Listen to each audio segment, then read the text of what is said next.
오늘 2018년 7월 17일 화요일 안토니오 제 130차 전화 생방송을 시작을 하겠습니다.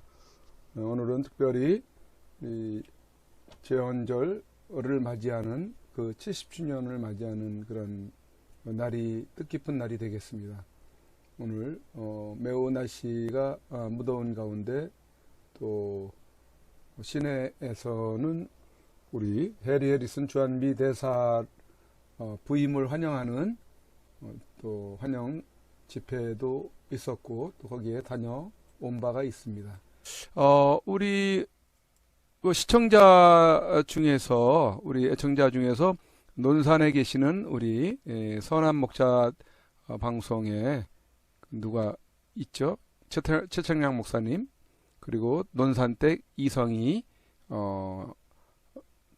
거기 집사라는 직분을 가지고 있는데요. 힐링푸드 쪽에 우리 사람들에게 건강을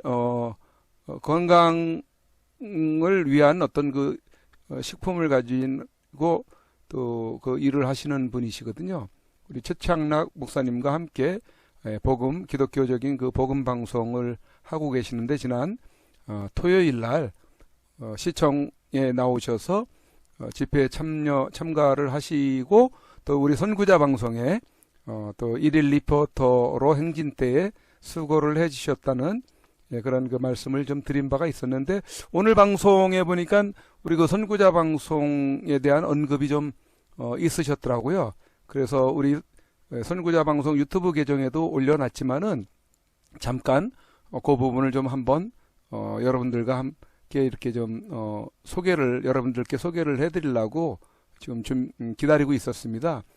분량이 그 부분은 한 4분 정도 남짓되니까 우리 애청자 중에서 최창락 목사님과 이성희라는 분이 이런 일을 하시고 또 이러한 재능과 이런 어떤 역할을 하고 계시는구나 하는 것을 좀 여러분들이 또 참고로 이렇게 아셨으면 해서 잠깐 소개를 해드리고자 합니다. 함께 시청을 좀 해볼까요? 그동안 안녕하셨습니까? 이 무더운 여름철에 어떻게 지내십니까? 건강하시죠? 목소리 좋으시죠? 오늘도 우리 이승희 집사 인사 말씀 드리고 시작하겠습니다. 네, 시청자 여러분, 무더운 날씨에 참 많이 힘드시죠? 지난 토요일에 목사님과 함께 집회를 갔을 때 그 동성애 반대, 또 동성애 축제, 탈동성애자들, 또 그쪽에서는 또 애국 집회들, 목사님. 네, 저는 너무너무 놀랐어요. 대암과 광화문이 정말 이렇게 혼란과 혼돈과 아주 혼돈의 소용돌이 속에서 그래도 나라를 지키겠다고 나오신 그 어르신들의 집회가 너무나도 저는 개인적으로 참 마음이 많이 무거웠어요, 목사님. 네, 그랬겠습니다. 네, 정말 그 아스팔트의 그 열기를 마다하시고 잠시 정말 다 한 손에 태극기와 성조기와 이스라엘기를 들고 이분들이 외치는 걸 보고 참 마음이 많이 안타까웠습니다. 너무 편안하게 저희는 방송을 하고 있는 것 같았습니다. 네, 그렇습니다. 네, 특히 많은 유튜브들도 고생을 하고 계셨겠지만은 특히 선구자 방송. 이게 황 대표님이 카메라와 이 유튜버 장비들을 가지고 다니시는 걸 보고 목사님과 제가 일일 리포터를 했잖아요. 네, 그랬습니다. 수고하셨죠? 아니요, 목사님. 저는 정말 그게 수고라는 생각이 하나도 안 들고 힘드셨죠? 그날 안저기 하시다가 다니시면서 저야 비무장으로 다녔으니까 그런데 그 대표님, 선구자 TV방송의 대표님 정말 시청자들을 위한 서비스, 책임 또 애국에 대한 사명감 이거 하나로 좀 체격이 좋지 않으신 분이 아마 등에 짊어지는 짐만 가지고도 10kg가 훨씬 넘겠어요. 네, 제가 그거 매봤잖아요, 목사님. 네, 거기다가 니콘 카메라인가 또 굵직한 카메라를 또 하나 들고 있죠. 3개 정도 되시던데요? 또 한 손에 삼각대 들죠. 네. 그 행진 대회를 따라가기 위해서 또 뛰기도 했다가 네. 또 뒷걸음치기도 했다가 네. 또 카메라에 포착될 만한 장면이 있으면 네. 또 느닷없이 옆으로 더 나왔다가 네. 그렇게 해서 어떻게 여름을 날 수 있을지 모르겠어요. 저는 그 방송을 내보낼 때 적어도 스텝 한 분 정도는 같이 행동을 해주겠거니 좀 도와주겠거니 이렇게 생각을 했는데 그걸 모두 혼자서 다 감당을 하고 있어요. 네. 네. 아마 상황 설명도요, 목사님. 네. 상황 설명해주는 것만으로도 되게 감사하게 생각하시더라고요. 네, 선구자 TV 채널을 통해서 편안하게 시청하시는 분들이 네. 대표님에게 네. 올 여름 잘 날 수 있도록 네. 좀 보약을 만들어 드리기 위해서 후원금을 좀 내주셔야겠습니다. 네. 네. 목사님. 정말 대단해요. 네. 그분에 비하면 저희는 너무 사치하고 아니하죠? 참 좀 양심의 가책을 느끼고 네. 네. 같이 좀 애쓰는 방향이 있으면 같이 노력을 해봐야겠습니다. 네. 네. 그리고 이제 저 역시도 네. 같이 목사님과 함께 잠깐 리포터를 하면서 네. 그 아스팔트의 그 열기에 제가 그날따라 고무신을 신고 갔어요, 목사님. 네네. 정말 그 우리 대표님께서 네. 우리 성우자방구 대표님께서 달리는데 저는 막 따라가야 되잖아요. 그러니까요. 근데 정말 발바닥에 땀이 나더라고요. 네, 그래서 네. 고무신을 신는데 뒤꿈치도 저 다 까졌거든요. 네. 그게 까졌다는 소리를 할 수가 없었어요. 너무 애쓰시는 그런 모습에 거기에 이제 태극기 한 번 안 들어보고 이 나라가 좋아질 때는 정말 그 사람들 정말 미울 것 같아요. 또 좀 얄밉긴 하겠지만 얄밉죠. 아주 얄밉죠. 좀 그렇습니다. 같이 좀 동참했으면 좋겠습니다. 네. 동참했으면 좋겠습니다. 그러나 태극기를 들고 계신 여러분, 또 선구자 대표의 한세 사람이시죠? 한세 사람님. 네. 그 대표님이 그렇습니다. 어니우맨이라고 해서 네. 한세 사람이십니다. 네. 그 수고가 결코 헛되지 않을 것입니다. 네. 우리 빼앗긴 이 강토, 참 아름다운 금수강산, 네. 네. 조국은 광복이 될 것이고 통일 대한민국으로 다가올 것입니다. 네. 그날을 위해서 좀 시간이 걸리더라도 그렇게 길지는 않을 것 같죠? 네. 시간이 걸리더라도 네. 참고 기다리고 열심히 태극기와 성조기와 또 저희 방송에 이 성경을 드시고 방송도 이렇게 시청하시면서 조금 지내시다 보면 아마 좋은 날이 틀림없이 올 것입니다. 네. 참 나는 그 혼돈의 그 대한민국과 광화문이 네. 계속될 것 같아요. 네네. 네. 네. 그렇지만 그 속에서도 네. 이 그 천하목자 TV 방송은 천국 복음 열차에 그렇습니다. 많은 분들이 좀 오셨으면 좋겠고요. 네. 또 목사님 네. 오늘 좀 인사말이 좀 있어야 될 것 같아요. 네, 하시죠. 네. 예, 우리 잠깐 몇 분간 우리 천국 복음 방송 제 33편 중에 나오는 지난 토요일 날 시내 집회의 선구자 방송의 1일 리포터로 수고를 해주신 이성희님, 이성희님의 그 방송을 또 이렇게 소감을 이렇게 또 이야기를 잠깐 언급을 한 부분이 있어서 오늘 특별히 이 부분을 여러분들에게 또 소개를 해드렸습니다. 뭐 다른 방송 같으면은 뭐 굳이 소개할 필요가 없겠지만은 우리 이곳 선구자 방송의 또 애청자이시고 또 열렬한 또 우리 그 여러분들과 함께 이 방송을 안토니오 방송을 또 애청해 주시는 우리 목사님과 또 이성희 님이기 때문에 또 방송을 하고 계시는 그런 분들이기 때문에 이 방송을 잠깐 여러분들에게 또 소개를 해드렸습니다. 오늘 우리 그 안토니오를 통해서 기무사령관 그러니까는 기무사에서 계엄령을 획책을 했다라는 그 일전에 뉴스 소식들을 좀 비판한 적이 있었는데 거기에 대한 기사가 오늘 또 나왔네요. 그 기무사에서 계엄령 건으로 인해서 누가 그러니까 박근혜 대통령이 이 개입된 거 아니냐 이제 이런 식으로 아마 몰고 가려고 했던 것 같은데 지금 조현천 전 기무사령관은 윗선은 없다. 자기가 검토를 했던 부분이다라고 이렇게 이야기를 하는 것 같습니다. 이러한 내용을 위시에서 또 여러 가지 소식을 우리 안토니오님이 일찍부터 이 기사들을 올려주기 시작을 했는데 이제 여러분들에게 또 직접 들려드리도록 하겠습니다. 안토니오님을 연결을 하도록 하겠습니다. 우리 두빈나래님이 오늘 두빈나래님이 선전을 했습니다. 1위로 딱 1위라고 쓰면서 들어왔습니다. 그리고 우리 김대한 국민님이 이빠 정확히 맞췄네요.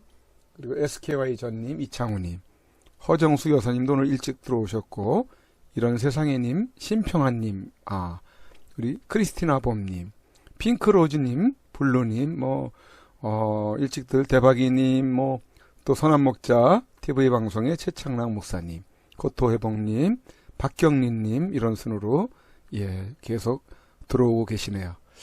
우리 안토니오님을 통해서 직접 들어야 되는데요.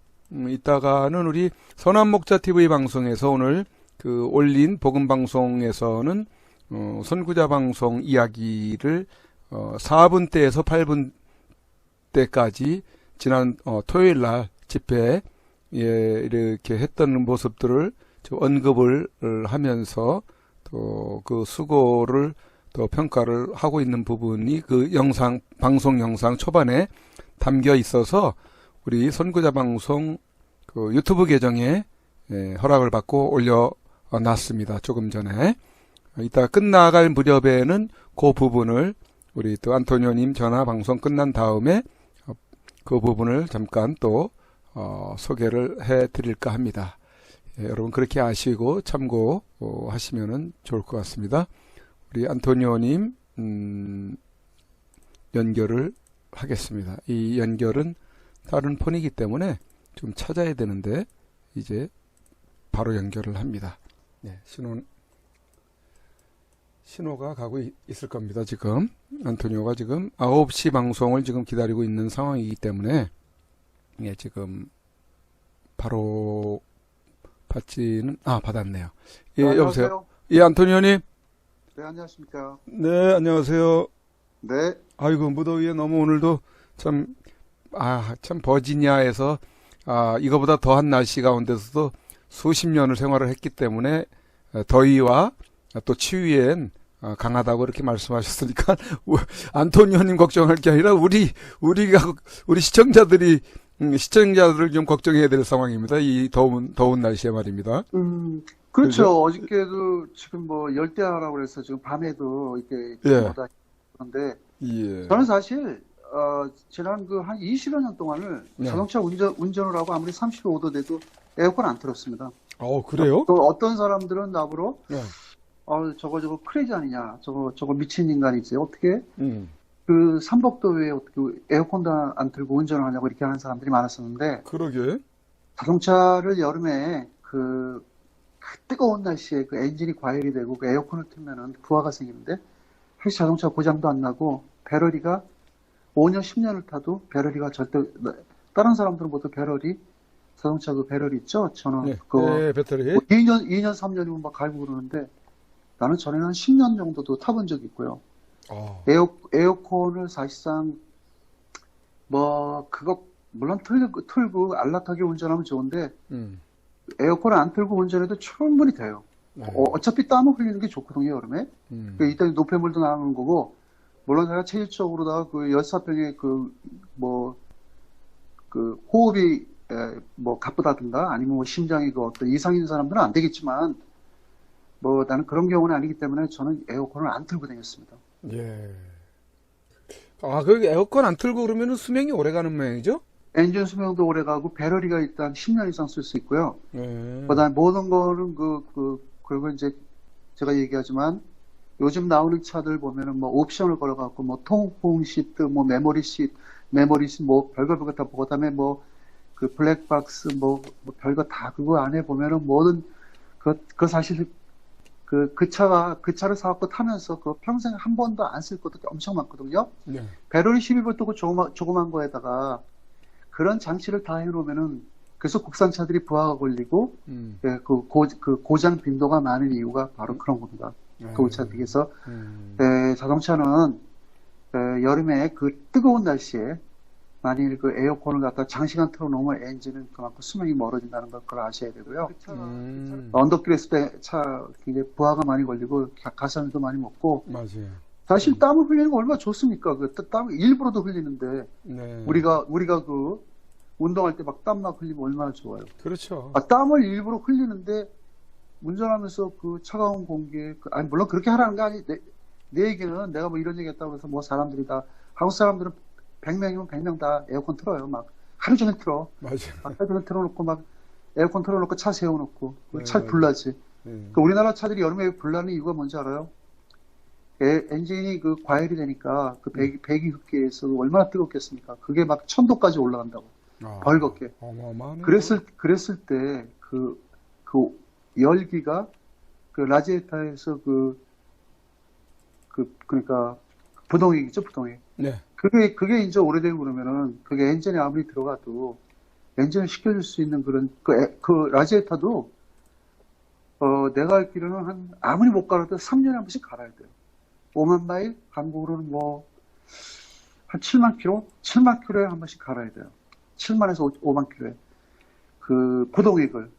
네. 부동액 가는 법은 간단합니다. 누구든지 할 수 있어요. 자동차 밑에 이렇게 살짝 들어가면은 그 라지에타 그 오른쪽이나 왼쪽에 대부분 오른쪽에 있어요. 거기 이렇게 플라스틱 고크가 있어요. 고크. 그 손으로 돌리면 딱 하고 열려. 네. 그 밑에 바켓을 받아놓고 그거 쫙 빼버리면은 물론 플러싱을 하면 엔진에 들어가 있는 것까지 다 빼낼 수 있지만 그거는 돈이 많이 들고 그거는 아마 공장 갖다 주면 돈이 한 20만 원 이상 깨지니까 그렇게 안 가도 되고 라지에타하고 엔진에서 일부에서 이렇게 기울어져 있는 것만 빼도 반 이상이 나오거든요. 그런 거 싹 빼놓고 그거 버리고 그다음에 꼭지를 손으로 다시 잠근 다음에 밑에 있어요. 어느 차고 다 있어. 잠근 다음에 그 위에 그 라지에타 캡을 열고 새로운 그 부동액 갖다 집어넣으면 엔진도 훨씬 순환이 잘 되고 엔진이 식혀지죠 항상. 그 한국 차들 고속도로에서 불나는 거 보면 대부분 엔진 과열이 일어나는 거예요. 에어컨 틀지 거기서 사람 막 이빠이 타지 그래갖고 막 딜이 막 고속도로에서 날라다니잖아. 그 한국 차 가지고. 예. 그러니까 그게 위험하고.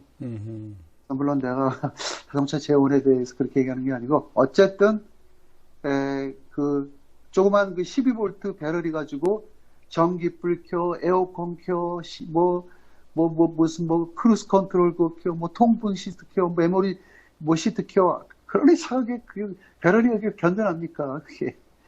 그렇군요. 또 이게 또 이제 여름철 또 휴가들을 또 가게 되는데 그런 부분들은 또 간단하게 또 알아두는 것도 도움이 되겠네요. 방금 말씀하신 바를. 그리고 자동차 같은 경우는 내가 좀 더 추가적으로 이것도 내 팁을 드릴게요.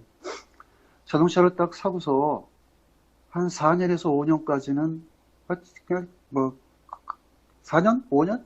5년까지 뭘 고장이 안 날 수도 있는데 안 난다고 해서 그냥 타면 안 되고 엔진 오일 같은 경우는 만일 자기가 싸구려 엔진 오일을 넣으려면은 무조건 3,000km에서 5,000 사이에서 무조건 다 갈아버려요. 3,000에서 5,000에서 갈아버려요. 싸구려를 많이 넣으면은. 근데 이제 합성유라는 게 있어요. 신테틱이라는 게 있는데 그건 2배로 비쌉니다. 그거는 10,000km까지 떠도 돼요. 근데 그게 참 애매한 게 저는 전자를 생각해요. 그냥 3, 4천에서 그냥 싸구려 넣고 갈아버리니까 훨씬 깨끗할 수도 있고, 그 다음에 차가 한 3만 킬로에서 5만 킬로를 달려놓으면은 차 힘이 떨어진다고, 언덕에서.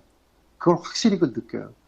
그럴 때는 그게 엔진이 나빠서 그러는 게 절대가 아니고, 엔진에 보면 요즘 나오는 차들은 전부 다 그 직분사 시스템으로 되어 있어갖고, 그 스파크 플러그라는 게 있어요. 점화 플러그. 점화 플러그가 4기통은 4개고, 6기통은 6개, 8기통은 8개가 그 스파크 플러그가 굉장히 싼 거예요. 그게 3만 볼트의 전기를 튀어서 거기에 그 피스톤하고 이렇게 피스톤이 이제 그 행정, 그 흡기 배기, 뭐 압축 행정을 막 해서 지들끼리 막 이렇게 돌아가잖아요.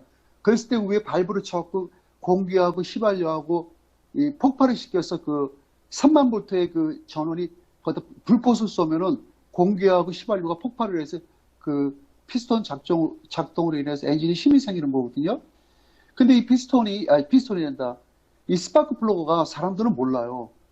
아, 이거 뭐 들어가느냐. 차가 그 10년이 돼도 스파크 플러그 한 번도 안 갈아. 그건 소모품이야. 그거는 엔진 오일 가듯이 갈아야 되는데, 그런 그 스파크 플러그가 보면은 이게 기역자로 꼬부라져 있다고. 그럼 그게 점점점 오래되면은 휘어요. 그러면 그 밑에 그 간극이 좁아지는 거야.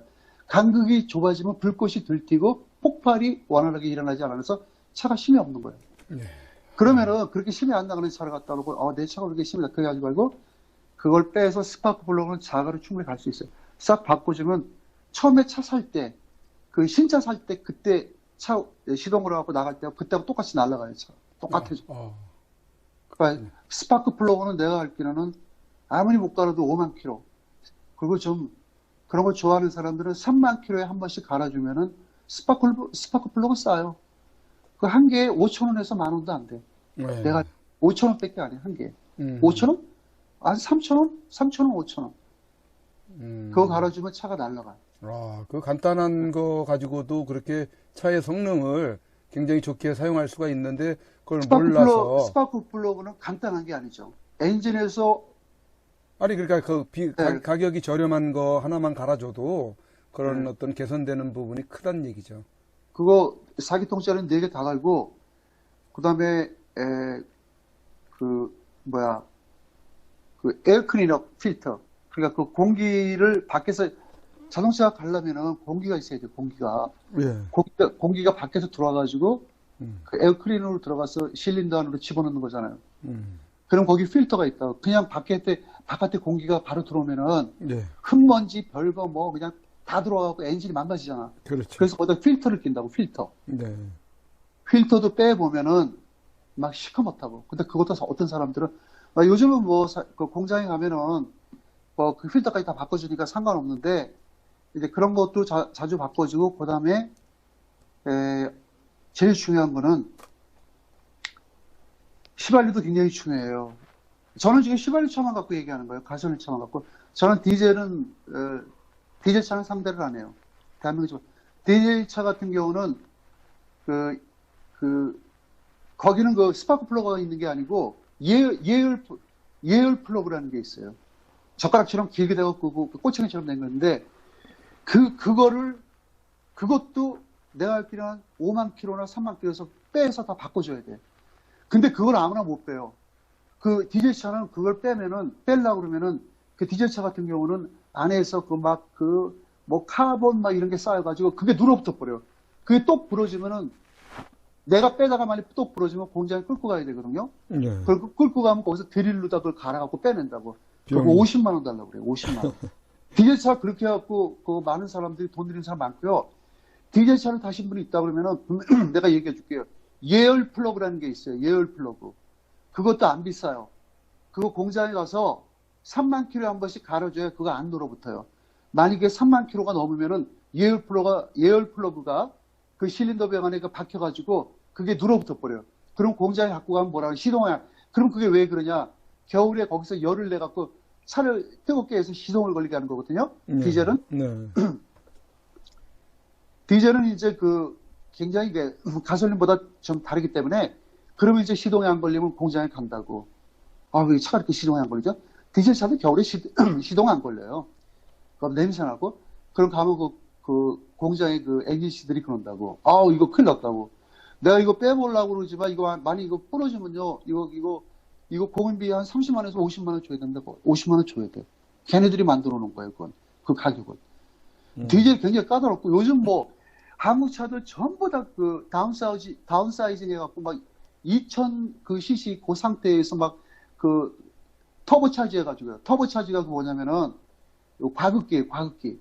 터보차지가 뭐냐면은, 엔진을, 조그맣게 만들어가지고 용량을 줄여버린 거야. 그 용량을 줄여버리니까 큰 차에다 그거 달면 차가 안 나가잖아. 네. 그래서 거기서 터보 차지를 해갖고, 터보 장치에 터보 터빈을 갖다 넣어가지고, 공기를 갖다 거기다 밀어넣고 압축을 시켜서 힘을 내게 하는 그 원리거든요. 근데 터보차지는 그거는 자연흡기가 아니에요. 자연흡기가 아니고 그건 과급기이기 때문에 엔진을 오래 못합니다. 근데 디젤차들도 전부 다 터보차지했는데요. 디젤차들은 처음에 사가지고 약 한 5,000km만 뛰면 그때까지 그냥 뭐 조용하게 소리 별로 안 나는데 밖에서 나가면 막 가락가락가락가락 해갖고 막 이상한 소리 나. 근데 그게 10,000km가 넘으면은 그 소리가 엄청 커지고 디젤차는 그 경유를 갖다가 태우는 과정에서 그 찌꺼기가 엔진 안에 탁 있어가지고 엔진 오일을 갖다가 내가 만약에 엔진 오일을 오늘 갈았다 그러면은 그 다음날 빼보면 새카매. 그건 영원한 숙제야. 디젤차는 방법이 없어요. 그 디젤차 같은 경우는 한 3, 4년 타면은 엔진에서 엄청난 카본이 쌓이고 배기에서 막 그 시커먼 연기 나오고 그다음에 소리 커지고 막 덜덜덜덜덜 그러거든요. 그래서 저는 사실 그래요. 디젤차는 건강에도 안 좋고 그 겨울에 시동도 안 걸리고 또 그 언덕에서 빌빌거리고 그럴 바에는 뭐 밥 한 끼 덜 먹고 어디 가서 뭐 조금 옷 같은 거 덜 사 입고 차라리 휘발유 차를 사가지고 휘발유차를 타고 다니는 게 훨씬 정신 건강에 더 좋다고 저는 봅니다. 네. 자, 오늘 그 초복이고 또 제헌절이 있지 않습니까? 네. 그 초복에는 뭐 삼계탕을 찾고 그러는데 우리 네. 어떻게 삼계탕 좀 드셨나 모르겠어요. 우리 저도 한 그릇 먹었습니다, 오늘 사실. 아, 그랬어요? 근데 오늘 내가 그거 얘기하기 전에 네. 오늘 서울에서 그 동물 그 반려견 그 동물 애호가들이 집회를 열었는데요. 엄청 크게 열었는데 많이 모였습니까? 한 3,000명 이상이 왔는데 그래요? 엄청 많이 왔는데 네. 여름에 그 초복 뭐 중복 그 말복 때 우리가 그 게를 잡아 먹지 않습니까? 네, 네. 어떻게 게를 잡아 먹었냐고 엄청나게 대문해갖고 그 아, 법제화 시켜달라고 앞으로 게를 도살하는 행위는 범죄로 범죄를 간주해가지고 네. 형법을 만들어서 그걸 국회에 입법화시키라는 그런 데모를 했는데 아주 좋았습니다. 그렇게 해야 되는 게요. 아니 세상에 먹을 거 많은데 그 게를 왜 잡아 먹습니까? 저는 솔직한 얘기로 그러니까 미국이나 프랑스나 뭐 영국이나 이런 나라에서 바라볼 때 개고기를 먹는다? 나도 이해를 못하는데 이해 못하죠. 그 사람들은 뭐 게 먹는 거 가지고 뭐 우리가 태고 때부터 게를 먹었는데 뭐 새삼스럽게 개고기 천만의 말씀. 그게 나는 한국에 있을 때도 개고기를 먹어본 적도 없고 여태까지 개고기를 먹어본 적이 없어요. 전 토끼고기도 먹어본 적이 없어. 네. 그런데 내 얘기는 뭐냐면은 세상에 먹을 게 많잖아요. 세상에 뭐 생선도 많고 돼지고기도 많고 닭고기도 많잖아. 사실 그 동물들도 죽이면 안 되는 건데. 그래서 또 인간이 그렇게 되면 또 뭐 단백질 부족으로 인해서 뭐 그 단백질 결핍증이 생기는데 단백질은 식물성에서도 얼마든지 얻을 수 있는 게 콩이 소고기하고 똑같아요. 콩을 먹으면 그게 단백질 똑같은 거예요. 그거는 열량. 그래서 개는 절대 먹으면 안 된다는 사실. 네. 뭐 여기 이런 동네에 보면은 그 봉고차 같은 거 몰고 다니면서 마이크로다가 뭐 개 팔아요. 그렇죠. 뭐 이런데 쫓아가고 그냥 그 타이어 펑크내고 싶더라고 그냥 가다 들이받고 싶더라고 그냥. 거기 개들이 막 울고 싫고 막 안 간다고 깨갱거리는데 뭐 그런 인간들이 다 있는지 세상에 해치 먹을 게 그렇게 없나? 어디 가서 난 나 같으면 난 노가다 하고 싶어. 벽돌 날르면 되지. 그 개를 갖다 이렇게 죽이고 개 죽이는 것도 잔인하게 죽이더라고 보니까 도달장에서. 그래서 오늘 저는 사실 그런 거요. 솔직히 대한민국이 잘못된 건 잘못된 겁니다. 개고기를 왜 먹습니까? 개고기 먹으면 뭐 좋은 거 있어요? 좋은 거 하나도 없어요. 오히려 그 개고기를 왜 먹어요? 자, 그러면은 우리 시청자분들이 지금 뭐 많이들 들어와서 지금 시청을 하고 계시는데요. 예, 네. 본격적인 뉴스로 들어가기 전에 그 자동차에 대한 얘기도 막 하다 보니까 처음 들어오신 분들은 이건 뭐 자동차 강의하는 건가? 이렇게 또 생각했을 수도 있는데 우리 들어오신 분들한테 인사 좀 나누시죠. 네, 안녕하십니까. 예, 오늘도 방송을 뜨기 시작하기 전에 제가 그 자동차 이제 그 자동차는 그 관리하는 과정에서 모르니까 또 공장에 가고 그러면 돈이 많이 드니까 내가 팁을 드린 건데요. 얼마든지 개인적으로다 일요일 날 노는 날 장비 조금만 사가지고 유튜브나 이런 데 보면은 얼마든지 바꾸면 차가 성능도 좋아지고 깨끗해지고 그다음에 자동차 이야기가 나왔으니까요. 애청자 여러분들한테 팁 하나를 더 드릴게요. 우리가 그 연비 하잖아요. 연비. 연비가 왜 이렇게 안 나가나? 물론 연비는 정속 주행할 때는 자기 연비가 나오지만 고속 주행할 때는 어느 차고 그거는 연비가 나올 수가 없는 거죠. 100km에서 110km만 달리면은 연비는 어느 정도 보장이 되고요. 그 좋은 방법이 과연 타이어에 있습니다. 타이어. 한국 사람들은, 미국 사람들은 철저해요. 한국 사람들은 타이어 공기압을 별로 중시를 안 해요. 그럼 보통 사람들 차 보면은 보통 막 타이어가 빠져갖고 바람이 있고 공기압이 그 PSI가 빠져가지고 막 25, 26 놓고 막 다녀요.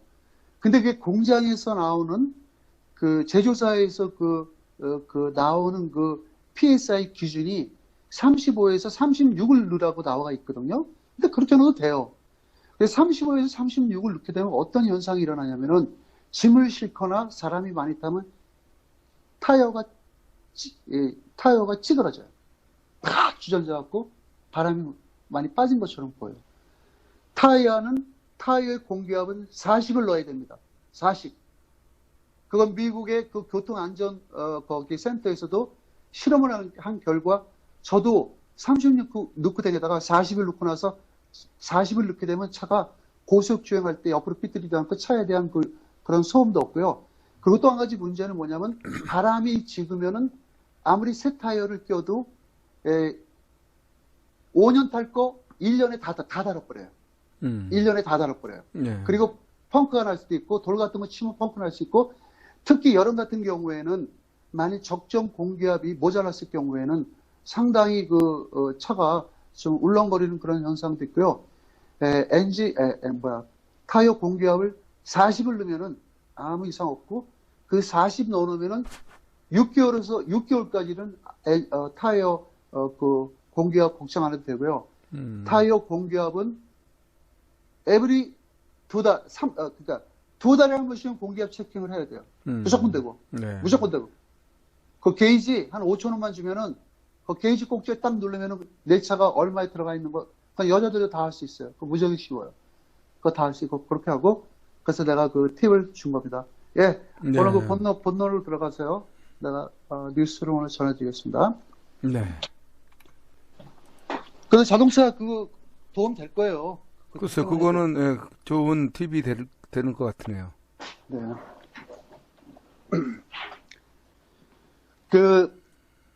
2년 전에 대한민국 국군 기무사인지 뭔지 아는 그 기관이, 거기에 그 수장이 조현천입니다.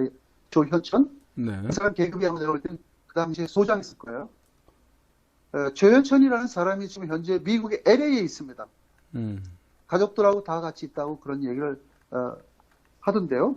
애들이 뭐 미국 교육을 하는지, 뭐 미국에서 공부를 하는지 아니면 뭐 자기는 한국에 있다가 뭐 미국에 간 건지 그건 전혀 모르겠는데, 이 조현천이라는 사람이 뭐라고 얘기를 했냐면은 한국에서 지금 일어나고 있는 그 기무사의 문건에 대해서는 맞는 이야기다. 문건 작성은 내가 지시해서 작성했다고 이 사람이 실토를 했대요. 근데 뭐 이것도 확실한 근거인지 모르지만 이 사람이 LA 그 지인을 통해서 이런 얘기를 했답니다. 했고 뭐 자기가 해본 뭐해 실행을 안 했는데 그러니까 뭐 가치도 없는 걸 갖고 자기가 왜 그걸 실행을 했는지 는 모르겠어요. 했는데 이 사람이 또 뭐라고 얘기를 했냐면은, 그러나 내가 뭐 위에 누구로부터 들으라는 얘기, 그 윗선이라니까 뭐 우리 대통령을 갖고 얘기하는 거겠죠. 거기에 아무런 그 윗선에 어떤 그 압력은 없었다. 뭐 위에서 뭐 하라는 그런 거 없고, 뭐 자기 선에서 계엄령에 대한 그 검토 문건에 대해서 내가 지시한 바가 있다고 이렇게 얘기했습니다. 그러면서 네. 이 사람이 지금 미국에 온 지 꽤 오래됐어요. 근데 이 사람이 뭐라 그러냐면은 내가 조만간에 한국으로 귀국해갖고 그 특별수사단의 그 특별수사 그 단이 공군, 해군 이렇게 육군 빼고 공군하고 해군만 이렇게 돼 있죠. 그랬을 때 자기가 조사를 받겠다고 이렇게 했는데 그거야 뭐 지가 와서 받을지 안 받을지 건 모르겠지만 어쨌든 그 어저께도 그 청와대에서 이걸 샅샅이 뒤져갖고 나 이제 분해 죽겠다. 거기에 그 최고 수장으로 있는 사람이 그랬어요. 야 이거 이런 일이 어떻게 있을 수 있느냐? 나 이거 분해 죽겠으니까 이거 빨리빨리 이걸 다 저기 샅샅이 다 까발려가지고 엄단하라고 이렇게 한 거죠. 그러니까 이제 현재 이런 말이 사실인지 진짜 거짓말인지 이거는 내가 확정을 못해요. 신문 기사니까 신문 기사들은 항상 가짜가 많기 때문에 이거 100% 이거 내가 진실을 얘기하는지도 모릅니다. 그래서 뭐 거짓말 하는 건 아직까지 단언하기가 어렵고요. 이제 이 사람이 과연 지금 LA 있다니까 한국에 뭐 자기가 뭐 자신 있으면 나와갖고 얘기를 해보든가.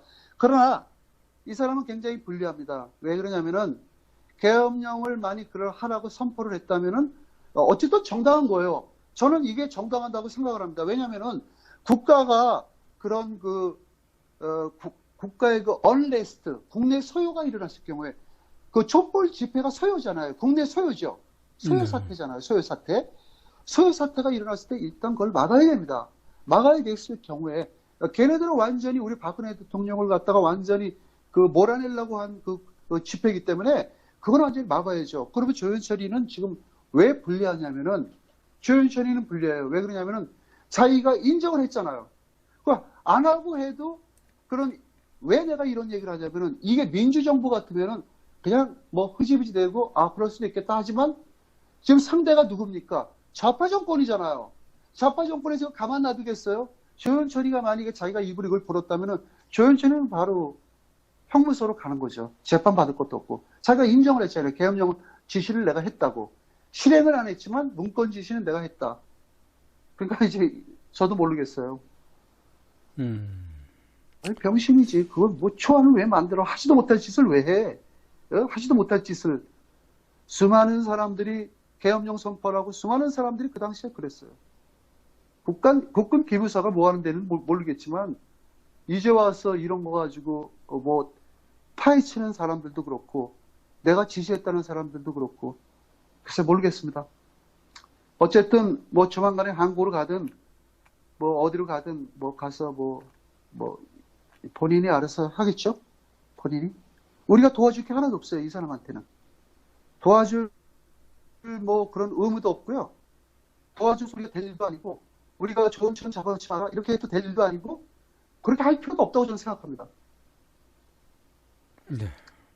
필리핀에서 지금 한국인한테 또 총격 사건을 해갖고 한국 남성 한 명이 종아리에 총탄을 맞아갖고 이제 목숨을 건졌는데 부상을 당했죠. 근데 이것도 보니까 오토바이 타고 필리핀 강도들이 와서 금품을 탈취하는 과정에서 총을 쐈답니다. 근데 한 달 전에 또 한국 사람 하나가 또 죽었어요. 총을 맞아가지고 머리에 총을 맞아가지고 죽은 다음에 돈도 다 뺏기고 그랬는데 이 필리핀 수도 마닐라에서 이런 일이 자행이 되고 있고요.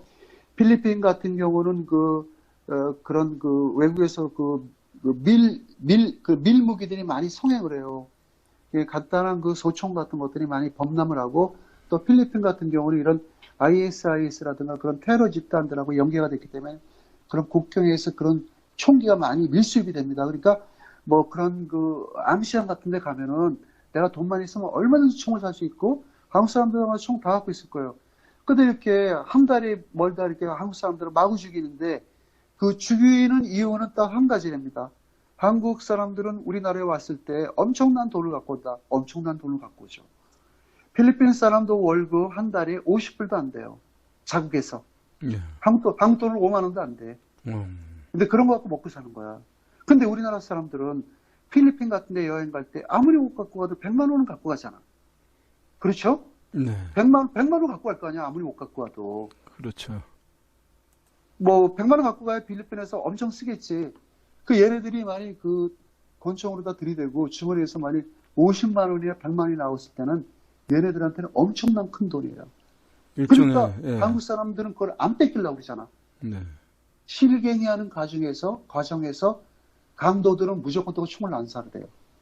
자기가 잡히게 되면 경찰에 또 그런 위기에서 흑인들도 미국에서 이렇게 막 권총강도 많이 하는 이유가 반항을 안 하고 돈을 주면 걔네들이 그냥 도망을 가는데 자기 얼굴을 봤을 경우는 총을 쏩니다.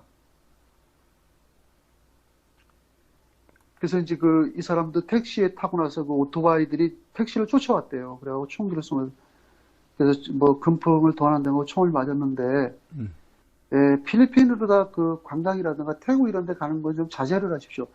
거기 가서 뭐 이렇게까지 위험한 나라를 가서 그 강도들한테 다 털리고 목숨까지 이렇게 담보로 근데 꼭 관광을 가야 될지 관광을 가시려면 돈을 좀 모아가지고 미주 여행을 가세요. 미국은 굉장히 안전하다.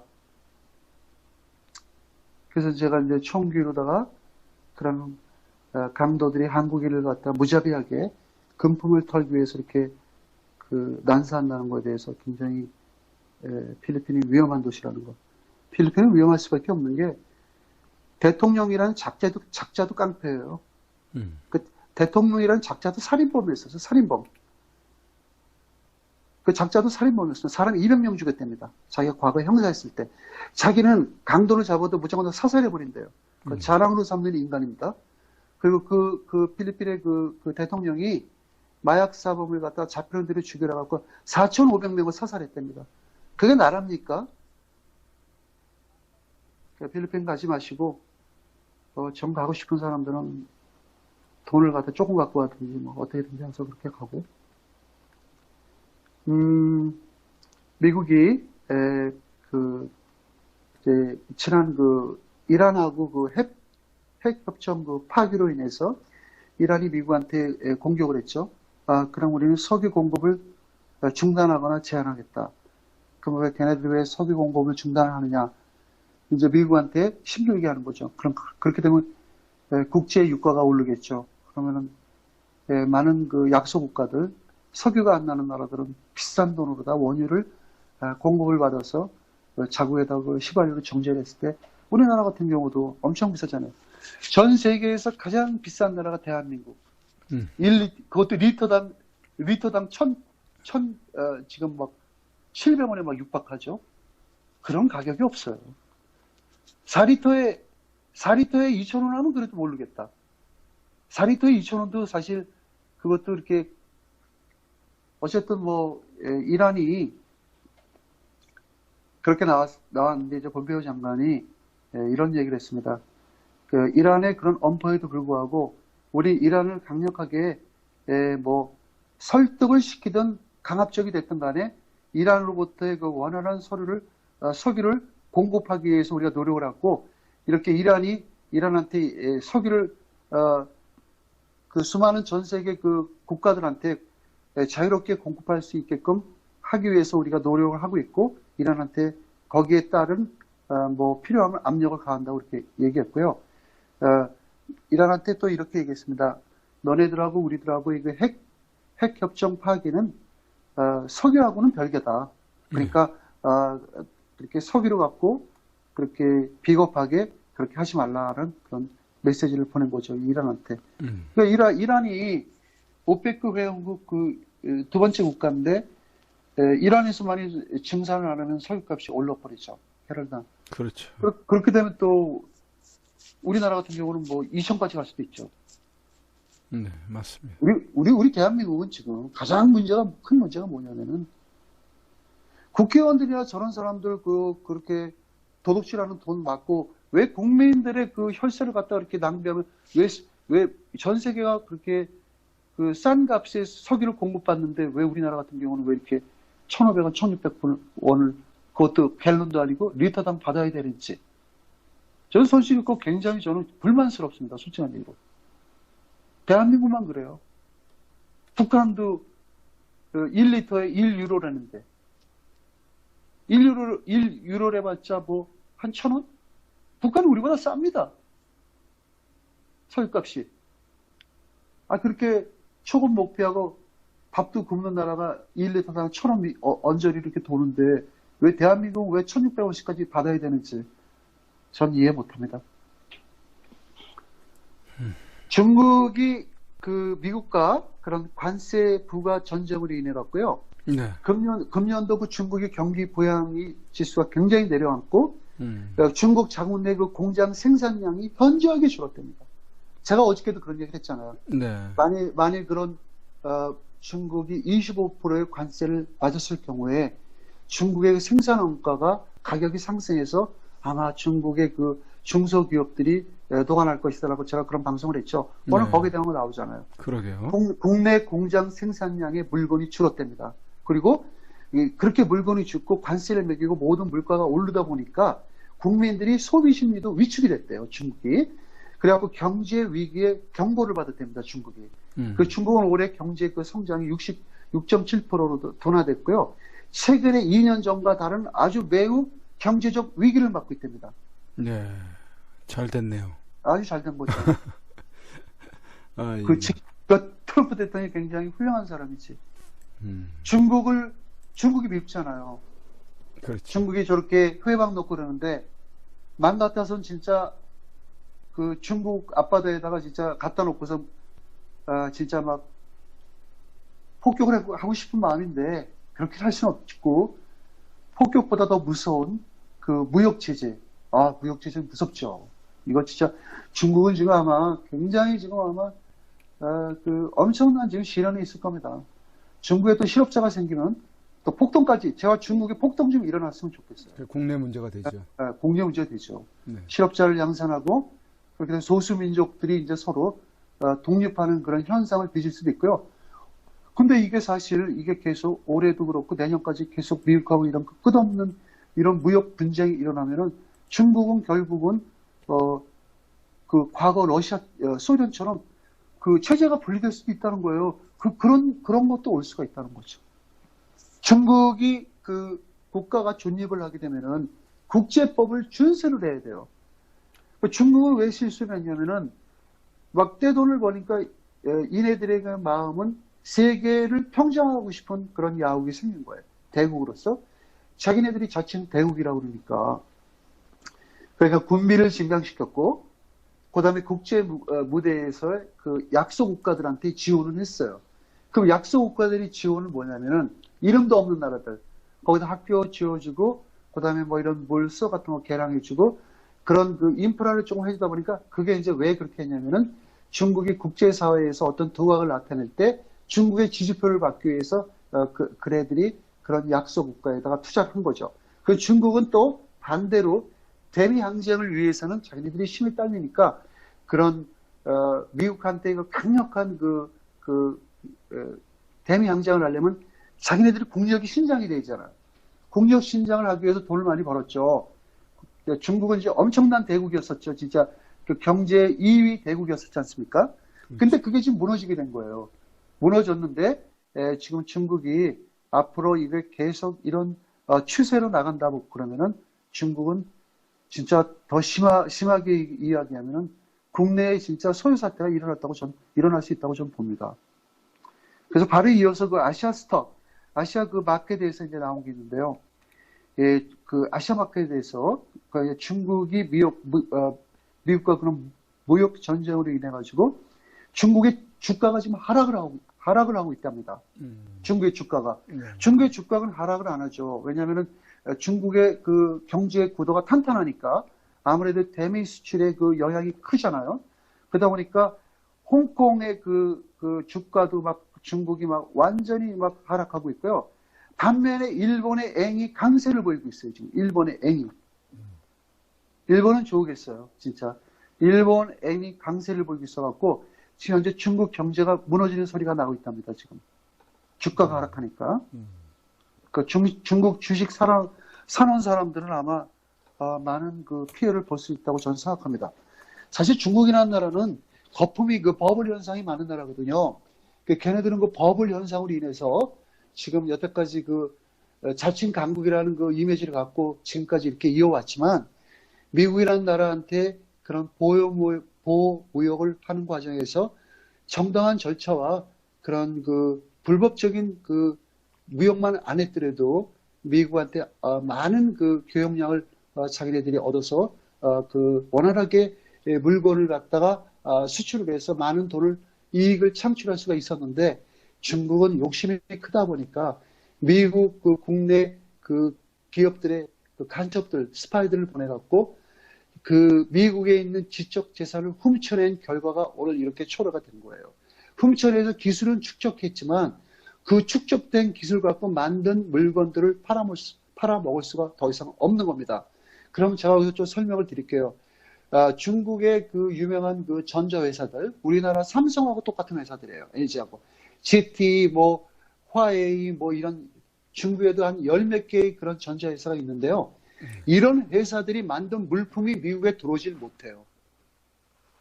미국의 지적재산을 훔쳐갖고 만든 물건이기 때문에 전부 다 미국에서 다 그 빨간 도장을 다 찍어놨습니다. 못 들어옵니다. 그러니까 얼마나 미국이라는 나라가 그 무서운 나라입니까? 중국이 바보죠. 그 생각을 못한 거죠. 기술 축적만 해놓으면 내가 미국에서 만드는 똑같은 장비를 미국이 현재 그 똑같은 A라는 장비를 만들었는데 나는 B라는 장비를 만들었는데 미국하고 똑같아. 그래서 나는 걔네들 그렇게 생각한 거예요. 그렇지만 우리는 가성비로다가 미국을 따라잡겠다 해서 기술력과 물건의 품질은 똑같은 대신에 나는 가격으로다가 다운시켜서 미국 물건을 갖다 이기겠다는 마음을 갖고 얘네들이 아주 그 엄청난 그 경제의 그 부와 기술력을 축적을 했는데 경제의 부도 미국으로부터 얻은 거고 그 기술력 축적 중국이 어떤 분야에서는 우리보다 빠른 게 많대요. 배터리 그 분야에서도요. 중국은 지금 그 우리나라 같은 경우는 현대나든가 그런 그 기아차에서 그 하이브리드, 일렉트릭 그러니까 e-vehicle, 그러니까 전기로 가는 자동차 그 배터리 우리가 성능이 우리가 그 한 번 그 충전하면 우린 겨우 가야 195km에서 200km 그 언저리예요. 미국은 지금 600km까지 나옵니다. 미국의 그 테슬라라는 그 전기 자동차가 600km. 그럼 한 번 가면 부산까지 충분히 가요. 도착하고도 남아요. 3분의 1이. 그럼 부산에서 충분히 쉬고 시내 돌아다니면서 다음에 호텔 하루 종일 놀다가 다음에 호텔 들어가서 충전기에 꽂아놓으면은 4시간 만에 풀차지가 돼버리거든요. 근데 한국에서 만든 뭐 요즘 많은 그 일렉트릭 카가 있잖아요. 걔네들은 겨우 달려봤자 195km, 200km 그 정도예요. 중국은 지금 현재 걔네들이 중국의 전기 자동차를 만드는 회사가 20개가 넘는데요. 네. 근데 걔네도 이제 300km, 400km까지 지금 나오고 있어요. 그런 차가 왜 한국에 못 들어오냐? 한국에서 못 들어오게 하죠. 현재 차가 못 팔리니까. 중국은 지금 약 300km까지도 나와요. 400km까지도. 왜 우리가 기술이 딸려요? 딸리는 거죠. 오호, 그건 이해가 안 되네. 기술이 딸리는. 중국은 왜 그렇게 기술력이 좋아졌냐? 유럽이나 미국 거를 훔쳤거든. 아하. 훔쳤거든. 훔쳤기 때문에 기술력이 좋은 거죠. 하하, 참. 그래서 미국이 중국의 그 최대 그 악명 높은 그 GTE라는 그 전자회사의 물건은 미국에 못 들어와요. GTE라는 그 자체를 갖다 완전히 미국에서 블락을 시켜버렸어요. 그러니까 못 들어와요. 얼마 전에 벌금도 물었고. 그래서 이제 우리가 그런 분야에서 중국의 그 기술력이라는 게 굉장히 무섭다는 거예요. 심지어는 그 스마트폰을 내가 잠시 이야기를 하면은 한국에도 그 중국의 스마트폰이 많습니다. 그러면 중국의 스마트폰들은 우리나라의 그 갤럭시 시리즈 S 시리즈 있죠? S 시리즈는 보통 100만 원 하잖아요. 그렇죠. 걔네들하고 성능이 비슷한 그 성능. 더 나으면 낫지 내려가지 않는데요. 화웨이에서 만든 게 GTE하고 그런 성능을 가진 그 화웨이 폰이 한국에서 약 30만 원에 팔려요. 막 산다는 거예요, 사람들이. 뭐 메드 인 차이나라 좀 약간 약간 중국 제품 이렇게 하지만 중국 제품이 고장이 안 나는 이유는 제품 안에 들어가 있는 구성은 삼성이나 애플이 다 비슷비슷한 거예요. 다 똑같아. 다 똑같아. 그래서 중국이 남의 기술력을 도면을 훔쳐서 만들었기 때문에 걔네들은 그 기술 비용이 많이 들질 않잖아요. 그렇죠. 그러니까 우리나라 같은 경우는 뭐 하나 만들면은 그 기술 비용이 많이 들기 때문에 원가가 상승을 하는 거잖아요. 그렇죠? 뭐 그렇죠. 애플이나 그 삼성 이런 회사들이 스마트폰 하나 그 개발을 하는데 그 개발비가 많이 들잖아요. 그렇죠. 그러니까 그것도 특허도 내고 막 이렇게 하다 보니까 개발비가 많이 들어서 원가가 상승하는 거죠. 중국은 애플이나 삼성폰을 갖다 그대로 뜯어갖고 카피를 했기 때문에 개발비가 없는 거예요. 그러니까 단가가 내릴 수밖에 없는 거예요. 그 원리를 아시겠죠? 바로 그거예요. 굉장히 나쁜 거죠. 상도덕을 갖다가 다 망쳐버린 거예요. 중국이. 상도덕이 없는 놈들이지. 북한의 김정은이가요. 지금 연 4주를 갖다가 지방 순찰, 지가 이제 암행어사라 순찰을 되는데 김정은이가 이제 그 어느 도시에 가가지고 이제 발전소 같은 거라든가 뭐 여러 가지 그런 시설들이 아직까지 30년을 동안 공사를 진척하는데도 별다른 그 공사의 진척을 못 받아 해서 그 지방 관리들하고 자기 내각이래 주제에 또 북한의 내각이 어디 있어? 어떤 뭐 내각이라고 치고 내각들을 다 불러갖고 호통을 쳤다는 겁니다. 아니 이렇게 해가지고 이게 어떻게 나라가 발전할 수가 있겠느냐? 니네들은 이거 완전히 우리 관리한답시고 놀기나 하고 밑에 사람들한테 다 시켜나 먹고 이렇게 하면서 이제 김정은이가 그 밑에 사람들을 다 훈계를 하면서 이제 그렇게 했다는 뉴스가 나오는데요. 너무 웃기죠. 여기에 대한 뉴스가 맨 밑에 깔려갖고 거기에 대해서 내가 보충 설명을 더 할게요. 그게 뭐냐면은 김정은이가 그랬답니다. 내가 집에만 있기가 뭐하다 이거야. 이 돌아가는 그 형세를 보니까 내가 명령을 내렸는데 하나도 내 명령을 하다를 받고 실행하는 자들이 없다 이거야. 그래서 내가 답답해서 직접 뛰어봤더니 아닐 게 다른 게 아니라 현장에 직접 답사를 해본 결과 아무런 그런 공자의 진척도라든가 어떤 건설하는 그런 과정에서 전부 다 놀고만 안 됐다 이거야. 근데 김정은이가 잘못 생각한 거지. 돈이 있어야지 공사를 진척을 하지. 이제 이렇게 나오는 거겠죠. 그래서 김정은이가 이렇게 하면 나라가 발전을 못하니까 다 이렇게 합심해가지고 아주 올바르게 충실하게 그런 국가에서 내린 그런 정책을 갖다가 완전 무결하게 하라고 이렇게 자기가 교시를 내렸답니다. 예. 웃기죠?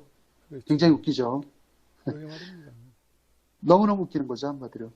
그 뭐 무에서 유를 창조하는 거지. 뭐 재료도 없이 그냥 성과를 내라 그러면 되나요? 안 되지. 그러니까 중국에 무슨 재료가 있겠어요. 아니 중국의 그 농번기 때 말입니다. 농번기에 그 중국의 그 각 농가마다 몇 대씩의 그 농기구가 있답니다. 뭐 이항기라든가 벼농사를 짓기 위해서 벼를 심는 그런 트랙터라든가 그런 게 있긴 있는데 하도 오래돼갖고 부속이 없어 차가 안 굴러간대요. 그래서 그 북한 주민들이 아침부터 나가고 밤늦게까지 새벽부터 나가고 뭐를 심는데요. 허리를 구겨가면서. 그런 나라가 무슨 뭐가 되겠습니까? 강냉이밖에 먹을 수가 없는 거죠. 현실적으로. 그러게 말입니다. 그가 이제 정합하면은 김정은이가 이제 주제에 지가 비핵화 안 하고 이제 할 말이 없잖아. 그리고 집에만 있으면 눈치 보고 미국 눈치 보고 오잖아. 그러니까 괜히 바쁜 척하는 거야. 괜히 바쁜 척하고 나는 지금 비핵화를 할 그런 시간적 여유가 없다. 왜?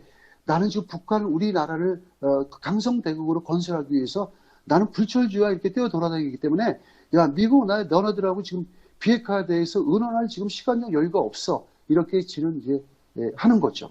요놈이 주제 육각하는 거죠. 그러니까. 그놈이 지금 집에만 있으면은 저기 눈치가 보니까 이설주한테 요즘 바가지 긁히는 모양이네요. 밖으로 도는 거 보니까. 그럴 수도 있겠죠. 예. 미국 가가지고 말이야, 응? 그렇게 하기로 해놓고, 응? 또 중국 가가지고는 또 딴소리하고, 너 김정은 당신한테 나 실망했어, 정말. 막 이렇게 한다든지. 북한의 그 비핵화 지금 관련된 뉴스가요.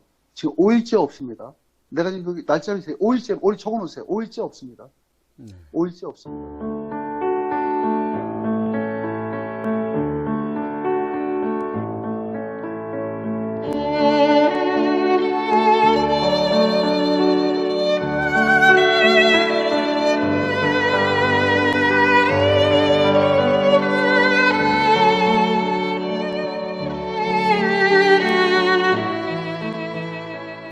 2018년 5월 31일 손상대 애국집회 사회자께서 출소하시던 날, 아직도 여전히 저 담장에 갇혀 영어의 몸으로 계시는 박근혜 대통령님이 계시는 아주 가까운 지근 거리에까지 가보았습니다.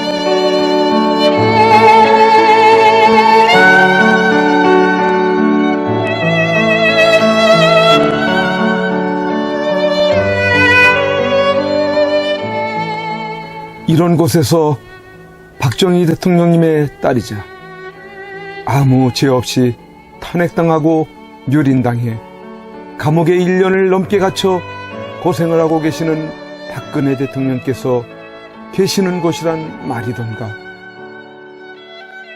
아, 이게 뭐란 말인가? 이런 게 있을 수 있는 일이란 말인가? 그러나 엄연히 지금 현재 대한민국 땅에서 자행되고 있다는 사실에 몸서리 쳐져야 하지 않는가? 그런데 세상은, 언론은, 지식인들은, 정치인들은, 국민들은 왜 이렇게도 쥐 죽은 듯이 조용한 것인가? 내가 아닌 남이 당하는 일이기 때문인 것인가?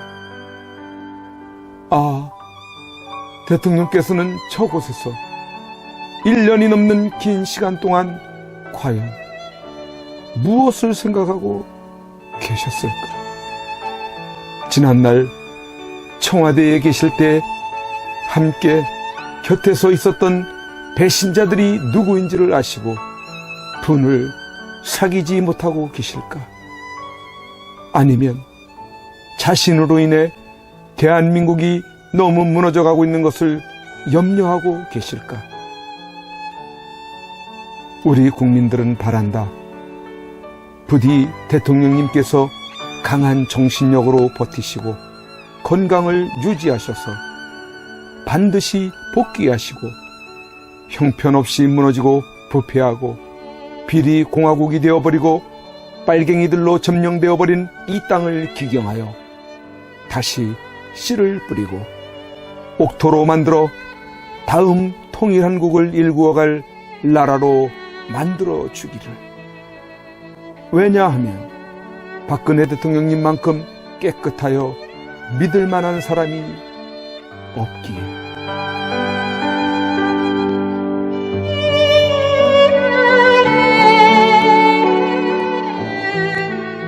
이제 내려가야 한다.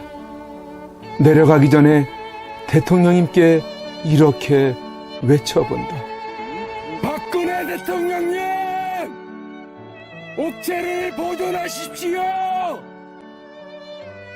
선구자 방송입니다!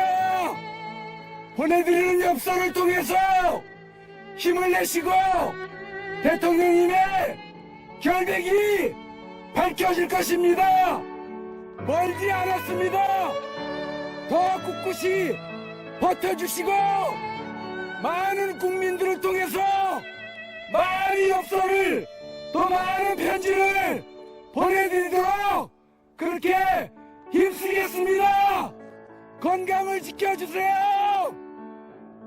안녕히 계세요.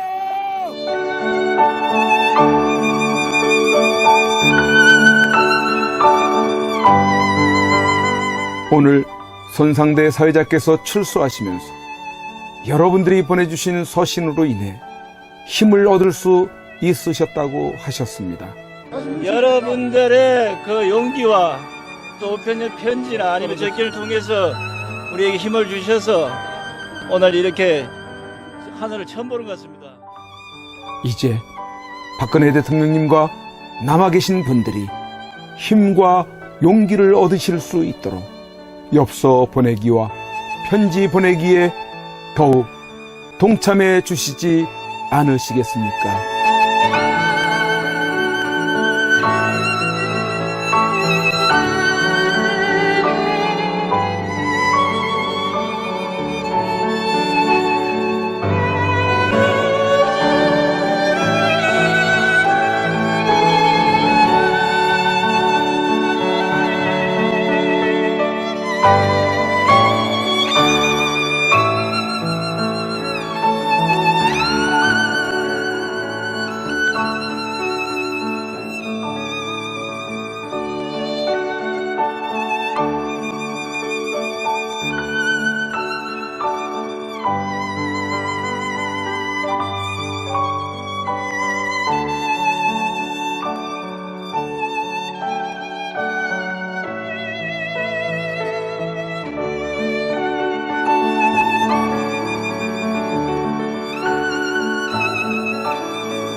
네.